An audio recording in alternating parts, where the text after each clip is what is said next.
Praise the Lord. தேவனுக்கு மகிமை உண்டாவதாக. ஆண்டவரும் இரட்சகருமாய் இருக்கிற இயேசு கிறிஸ்துவின் இணையற்ற நாமத்தினாலே உங்கள் யாவரையும் நான் வாழ்த்துகிறேன். இந்த நாளுக்கான தேவனுடைய வார்த்தை எபேசியர் 5வது அதிகாரம் 16வது வசனம். நாட்கள் பொல்லாதவைகளானதால் காலத்தை பிரயோஜனப்படுத்திக் கொள்ளுங்கள். என கண்பானவர்களே, அப்போஸ்தலனாகிய பவுல் சொல்லுகிற வார்த்தையை கவனியுங்கள். இன்னொரு மொழிபெயர்ப்பு சொல்லுகிறது, கிறிஸ்தவர்கள் அல்லாதவர்களோடு சேர்ந்து வாழும்போது எவ்வாறு நடந்து கொள்ள வேண்டும் என்பதில் ஞானமுடையவர்களாயிருங்கள். உங்களால் முடிந்தவரை நல்வழியில் உங்கள் காலத்தை செலவு செய்யுங்கள். என கண்பானவர்களே, இன்றைக்கு உங்களுடைய நேரத்தை, உங்களுடைய நாட்களை நீங்கள் எப்படி செலவு செய்கிறீர்கள்? வேதம் சொல்லுகிறது, உங்களால் முடிந்தவரை நல்வழியில் உங்கள் காலத்தை செலவு செய்யுங்கள். Praise the Lord. இன்றைக்கு நாம் வாழ்கிற வாழ்க்கை எப்படிப்பட்டதாயிருக்கிறது? மற்றவர்களை ஒப்பிடுகிறோம். மற்றவர்கள் வாழுகிறது போல நாமளும் வாழ வேண்டும் என்று நினைக்கிறோம். அவர்களைப் போலவே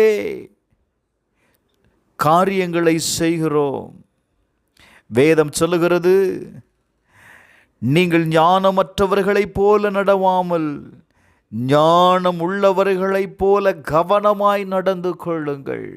இன்றைக்கு அநேக பிரச்சனைகள் கடந்து வருவதற்கு காரணமே ஞானம் இல்லாமல் சில காரியங்களை செய்கிறதுனால தான். பிரச்சனைகள் கடந்து வரும்போது நாம் என்ன சொல்லுகிறோம்? ஐயோ, நான் ஞானம் இல்லாமல் செய்துட்டேன் பாஸ்டருங்கிறோம்ல. கொலோசியர் 3:16 சொல்லுது, கிறிஸ்துவின் வசனம் உங்களுக்குள்ளே சகல ஞானத்தோடும் பரிபூரணமாக வாசமாய் இருப்பதற்கு சங்கீதங்களினாலும் கீர்த்தனைகளினாலும் ஞான பாட்டுகளினாலும் ஒருவருக்கொருவர் போதித்து புத்தி சொல்லிக்கொண்டு உங்கள் இருதயத்திலே கர்த்தரை பக்தியுடன் பாட வேண்டும். ஹல்லேலூயா. இந்த நாளில் நாம் தேவனை ஆராதிக்க வருகிறோம். நம்முடைய ஆராதனை எப்படிப்பட்டதாக இருக்கிறது? வேதம் சொல்லுகிறது, கிறிஸ்துவின் வசனம் உங்களுக்குள்ளே சகல ஞானத்தோடு பரிபூரணமாய் வாசமாய் இருப்பதற்கு ஆராதனை ரொம்ப முக்கியங்க.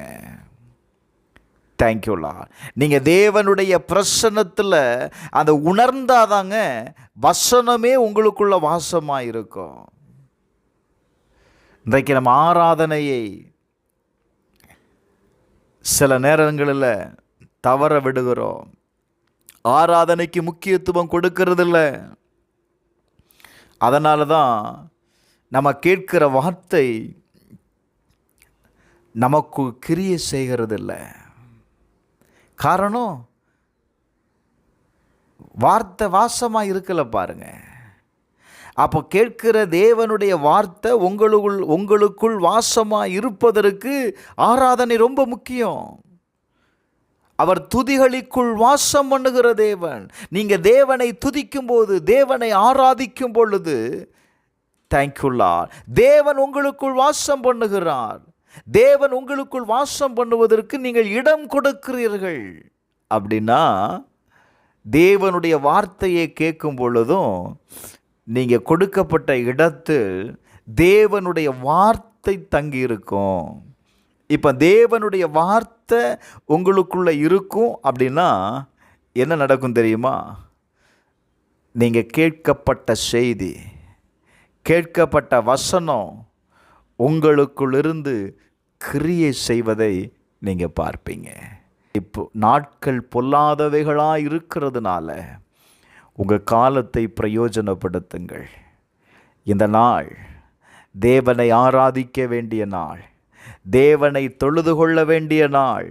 இந்த நாளில் உங்கள் சொந்த வேலைகளை செய்யாதபடிக்கு கவனமாயிருங்க. கர்த்தருடைய நாளை கர்த்தருக்கென்று ஆசரியுங்கள்.